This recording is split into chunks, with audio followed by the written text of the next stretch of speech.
जंगल में अचानक फिर वही जोरदार आवाज गूंजी, धम।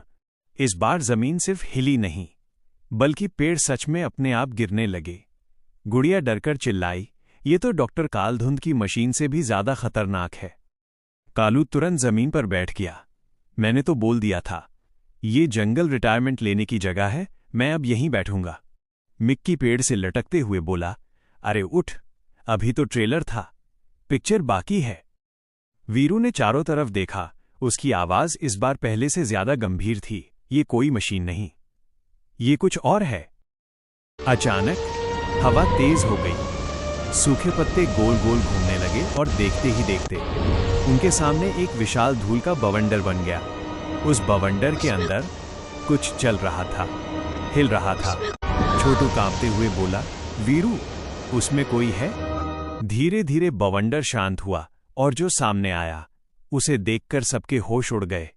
वो कोई इंसान नहीं था, न ही मशीन, वो था एक विशाल पेड़ जैसा जीव।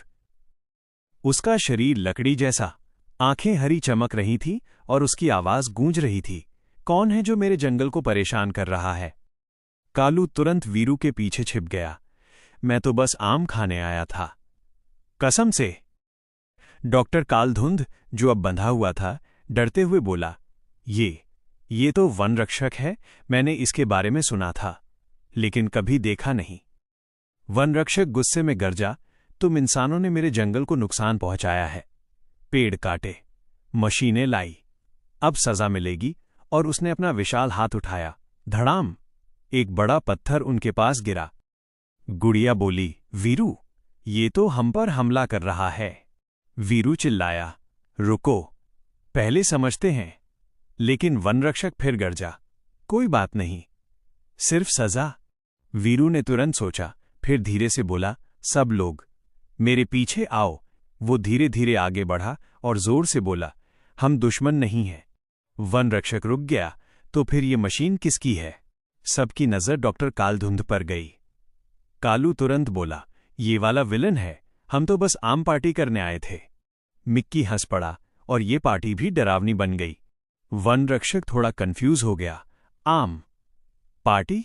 छोटू डरते डरते बोला, हां, और अगर आप चाहें तो आपको भी बुला सकते हैं। कुछ सेकंड के लिए सन्नाटा। फिर वनरक्षक ने पहली बार हल्की मुस्कान दी, अजीब इंसान हो तुम। अचानक जंगल के अंदर से एक और आवाज आई, गुर्रर। इस बार आवाज और भी खतरनाक थी। वनरक्षक तुरंत सतर्क हो गया। ओह नहीं, वो जाग गया। वीरू ने पूछा, कौन? वनरक्षक बोला, इस जंगल का असली राक्षस, अंधकार का भेड़िया। अंधेरे से धीरे धीरे दो लाल आंखें चमकीं। फिर एक विशाल काला भेड़िया बाहर आया। उसके दांत चमक रहे थे और उसके कदमों से जमीन कांप रही थी। कालू लगभग बेहोश, अब तो मैं गया। मिक्की बोला, नहीं भाई, अभी इंटरवल भी नहीं हुआ। वीरू ने अपनी जेब टटोली, लड्डू अभी भी हैं। गुड़िया बोली, इस बार सिर्फ ताकत नहीं, दिमाग भी लगाना होगा। वनरक्षक ने कहा, मैं तुम्हारे साथ हूं, अगर तुम सच में इस जंगल को बचाना चाहते हो। वीरू मुस्कुराया, हम सब साथ हैं।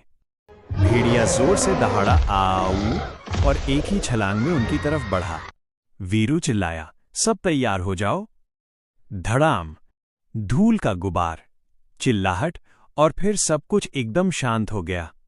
अगर वीडियो पसंद आया हो तो लाइक जरूर करें, चैनल को सब्सक्राइब करें और बेल आइकन दबाना ना भूलें।